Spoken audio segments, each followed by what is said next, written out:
Hey, Herdwatching folks. So I am out here. I was running some errands. I just did a video blog entry for another channel, and it seemed like a good chance to just sort of talk to you guys a little bit now that we're a little further along post-election.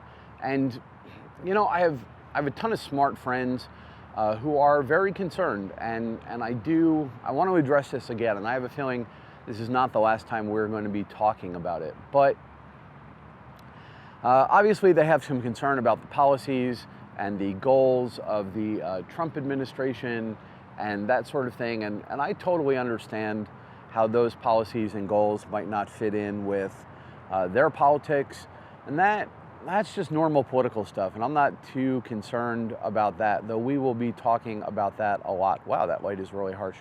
No, what I want to talk about now is this perception that somehow there's a radical difference now in the nation, particularly around racism and sort of hate crimes and that sort of thing. And, you know, there's a lot to unpack, as the left would say, in this. For instance, you know, let's talk about what I call drip feeds for just a minute.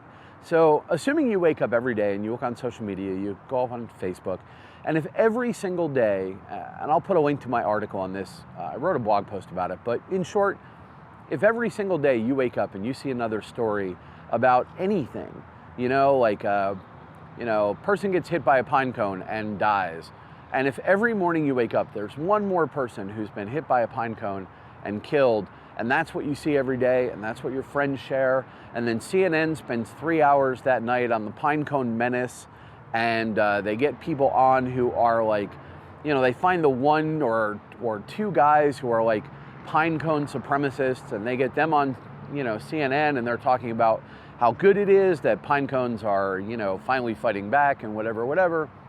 You're rapidly going to come to a conclusion. You won't be able to help it. The narrative will drive that you will come to believe that there's a massive and increasing pine cone menace occurring, and you will start making decisions based on that. Most importantly, you'll start making political decisions based on it, and that is why that narrative runs. Now, is there a massive conspiracy where everybody from CNN and MSNBC and wherever get together and they all decide, you know, hey, we're going to talk about pine cones? No, it's just that most of these people get their news from the same sources. Now, we saw from the WikiLeaks during the election that most of them get a fair amount of prepackaged stories and talking points directly from the campaigns, mostly from the DNC. Now, why the DNC? Is that like a philosophical thing, and are Republicans like fundamentally opposed to manipulating the media? No, it's just that the left is better at it. They've been ahead of us on that for a while. So when I talk about these tactics, these are mostly the tactics of the left. That's not moral superiority.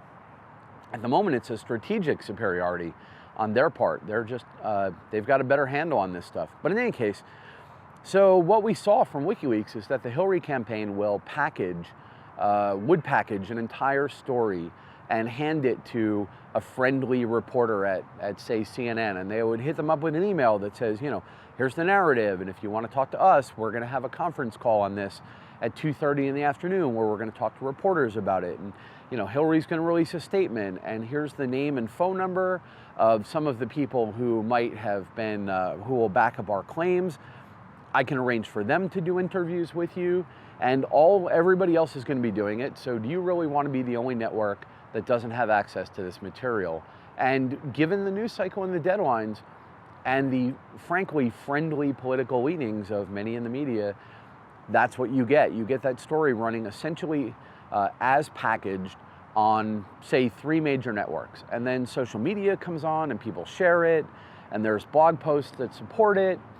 Some people do some Medium posts that don't look like they have any connection to the campaign, but they do. Again, we know this from WikiLeaks that you know, these guys would get in touch with bloggers who didn't have a direct connection to the campaign, and they would have them write a story that was timed to coincide with this. And when all is said and done, you come up with the impression that there is a massive event happening, and it is corroborated by multiple networks, and you know, these people can't all be working together. And it's just a narrative, it's just an illusion of reality. and they can pick something and drive it to prominence. Attention is important, as Scott Adams would say. Well worth reading his blog on some of this stuff. We're going to be talking about it as well. So if that's what you're thinking of, all day, and that's what your friends are talking about in the water cooler all day, then that's, what you think is the most important thing going on, because everybody's talking about it. It's very effective. It's an incredibly useful way to drive the public discourse, but it can be used badly. It can be used falsely. Now, that's true in every direction. But at the moment, again, the left is just better at it. So how does that apply to where we are right now, what we're doing, and sort of how we sit with the upswell of violent crime or racism or hate crimes since the Trump election? Well, there's now a number of factors. One is, and let's kind of get this out of the way up front, yes, there is a small cadre of, racists and people who have just sort of been like biding their time, and they're, they've always been there, and they're really sort of, I don't know, they're horrible people, let's just put it that way. And that small group on the right has been sort of bubbling around, and on the left, it's the same thing with the anarchists and the cop killers, and those people that would, do, I don't know, the hardcore communists who want to, burn down the banking system and et cetera, et cetera. So everybody has those people. Now, have those people been emboldened to speak out somewhat by the rise of the alt-right, and are they using it as a vehicle to sort of come out from those shadows, and they think that this is their time? Yes, there absolutely is a small group of that, and it's not something to deny. It's something to talk about, but we have to keep that in perspective, and you have to understand that they're not finding support. I'm in any number of conversations where someone will, jump in and be like, oh, it's about time we did whatever. And pretty much universally the answer is, shut up, sit down, go back to the shadows where you came from. I don't know why you thought we were your friends, but we're not. So, look, those people are there. And that's almost a necessary thing to the narrative, that there be a couple of those people around. You take your David Dukes and these sort of people who, they have, 100 followers, maybe 200 people, and in the case of the white supremacist organizations, they haven't been able to be a significant force in terms of, violence and whatever in decades. It's not like they can put 10,000 people on the street and go burn a city center or go, they're not out there doing that sort of stuff. They simply do not have the power. But what they do have now is attention and prominence, because they are necessary for the narrative. And the narrative is that Donald Trump is pushing and fomenting hate. Now, he's not, nor are most of his followers, the vast majority of his followers like me. We're not racist, we're not that way. But that's the narrative they want to provide. So suddenly, if you want to get on CNN, if you want to be a national figure and be quoted in the New York Times and get your message out there and be treated as if you are the vanguard of a vast political movement, and that you are the one thing you always wanted, relevant and powerful, and maybe feared, then all you have to do right now is go dump some leaflets on the subway in Manhattan. It'll take you like 8 seconds. You need access to a photocopier, and suddenly, your pathetic little statement and movement is going to get hours and hours of airtime. And of course these people are going to come out of the woodwork to do that. Of course there's going to be a spike in some of those incidents. So that's like, pillar one, these people are there, right? They're small, but there's no reason to pretend that we haven't always had racists running around. And then two, they're now getting an enormous amount of amplification, because that feeds the narrative that the media is looking to feed. And then three, there's a significant spike in false reports in this way. So what does that mean? Well, once again, if attention is important, if you want to get your, if you have believed that, Donald Trump is ushering in a new wave of hate, but inconveniently, you have not been the victim of a hate crime yourself yet, but you know it's coming. You're morally certain that any moment now, this is critical, then of course you're going to feel justified in faking the incident to bring attention to the problem you see. We saw this with the rape crisis, where there's an enormous number of false rape accusations, and they come because a lot of times the person making them says, well, I needed to bring attention to the campus rape crisis. I needed to bring attention to how dangerous it is to be a woman on campus. Here's the thing. Most of the crimes you're responding to, most of the things that make you think this epidemic exists, are also other people faking the incident so that they can make their point about the incident existing. And you're all just kind of feeding on each other, and it just doesn't make a ton of sense. So, yes, these people are there, and we're giving them a massive boost in importance, so more and more of them are going to speak out because they're going to be relevant. And then when you add in the massive number of fake incidents and misreported incidents and overreported incidents and people jumping to conclusions, what do you get? If you're an average reasonable human being and you're watching social media, what do you come away with? You come away with this idea, if you don't dig any deeper, that there is a massive and growing incidence of hate crimes running around. It's just not statistically true. It's just not the case. We saw this a couple of summers ago with the police shootings where, for a while it looked like, there was this rash of police incidents, and it turns out on investigation that the incidents weren't what they looked like, and the numbers aren't what they seem to be.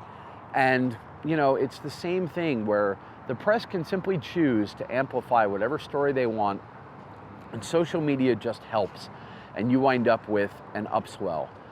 And then the last thing that we sort of want to talk about this is, let's talk about then when people try and defend this idea in their mind. Now I start seeing coming across Facebook this false concept that says, well, the FBI has data that shows that, since Donald Trump's election or since the rise of Donald Trump, that there has been a spike in hate crime incidents, and that is supposed to show objective, conclusive evidence that this is not a false narrative, that this is really what's going on. And people share this because that's the headline, but it's not the headline. It's a manufactured headline. And how is it manufactured? Well, the numbers they're talking about are from 2015, and they show that in 2015 there was a 6% increase in what the FBI called hate crimes, and that was a rise against 2014, obviously, and most of the crime rise was actually incidents against Jews, and then second to that there were incidents involving Muslims, and et cetera, et cetera. But in absolute numbers, when we say a 6% increase, we're talking about an increase from a little over 1,000 to a little over 1,200 or 1,200 or so. Now, obviously, none is good, but it's very hard to go from 1,000 incidents nationally over the course of a year to a massive epidemic of hate that's sweeping the nation. That's why they never talk about the numbers. They're just going to talk about the percentage. But more importantly, that number is in 2015, which was before the majority of the election campaign was really kicking in. And then it's like, well, hey, let's talk about the spike in hate crime recently as covered by the Southern Poverty Law Center, which is simply uncritically accepting any unsubstantiated report they can find of a bias crime and starting to collect that and treat it like a statistic. Lastly, finally, I think he had to, but you can see why apologizing and talking about this stuff on the media's terms is always a problem. Finally, after being badgered about it, Donald Trump said specifically that if any of his followers were engaged in any of this stuff, they should, and I quote, stop it, unquote.